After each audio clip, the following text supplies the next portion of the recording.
প্রথমবারের মতো কিন্তু শেখ হাসিনা পলায় নাই, এটা শেখ হাসিনার তৃতীয়বারের পলায়ন। এটা আপনারা ভুলবেন না। ইতিহাস সঠিকভাবে আমাদের সবার জানতে হবে। তিনবার পালিয়েছে শেখ হাসিনা, এটা তৃতীয়বারের পলায়ন। তিনবার, প্রথমবার কবে পালিয়েছে?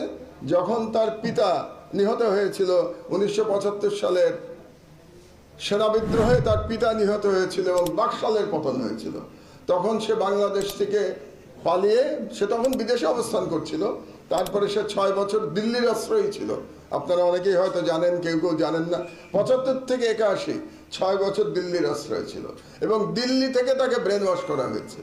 দিল্লি থেকে তাকে শেখানো হয়েছে কিভাবে বাংলাদেশে ফিরে এসে সে ভারতের স্বার্থ উদ্ধার করবে। এটা হলো প্রথমবারের পলায়ন। দ্বিতীয়বারের পলায়ন 1/11-র পরে। 1/11-র পরে যখন সেনাবাহিনী থেকে বলা হলো 2 নেত্রীকে পালিয়ে যেতে, 2 নেত্রীকে বলা হলো আপনাদের দেশ থেকে বের করে দিলে আপনারা বেরিয়ে যাবেন, তাহলে আপনাদের বিরুদ্ধে কোনো মামলা দেওয়া হবে না। শেখ হাসিনা একদিনও দেরি না করে বাংলাদেশ থেকে পালিয়ে গেছিল। শেখ হাসিনা, বেগম খালেদা জিয়া পালান নাই। She refused.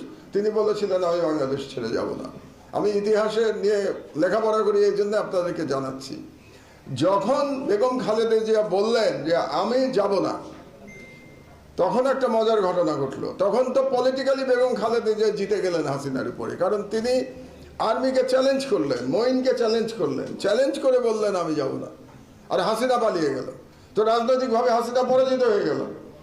তখন মারা গেছেন ভদ্রলোক, সাংবাদিক এবিএম মুসা, আপনারা নাম শুনেছেন নিশ্চয়ই। এবিএম মুসা তো আওয়ামী লীগ, উনি আওয়ামী লীগেরই ছিলেন, উনি শেখ মুজিবুর রহমানের এমপি ছিলেন 73 সালে।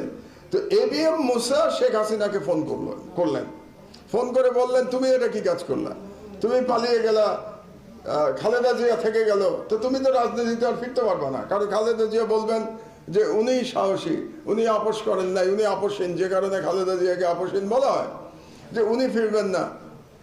তখন শেখ হাসিনা উন্মাদ হয়ে গেল ফিরে আসার জন্য। শেখ হাসিনাকে তখন ফিরতে দেওয়া হয় নাই ইনিশিয়ালি, এটাও আপনারা হয়তো জানেন না। এই কারণে তখন হোম মিনিস্টার ছিল ইত্তেফাকের মইনুল হোসেন সাহেব, হোম মিনিস্টার ছিলেন। তিনি রাজি হচ্ছিলেন না শেখ হাসিনাকে ফেরত আনতে। এই কারণে কিন্তু মইনুল হোসেনের প্রতি রাগ শেখ হাসিনার শেষ দিন পর্যন্ত ছিল এবং আপনারা জানেন মইনুল হোসেনের উপরে কিরকম অত্যাচার করা হয়েছে। এটাও হাসিনার এক ধরনের প্রতিশোধ। হাসিনা যখন ফিরতে পারছিলেন না, তখন হাসিনা ফোন করলেন কাকে? প্রণব ব্যানার্জিকে, প্রণব বাবুকে ফোন করলেন। প্রণব বাবু তখন ভারতের পররাষ্ট্রমন্ত্রী। প্রণব বাবুকে ফোন করে বললেন যে আমাকে তো আসতে দিচ্ছে না, এখন আমি না আসলে তো রাজনৈতিকভাবে আমি জিরো হয়ে যাবো। তো বেগম খালেদা জিয়া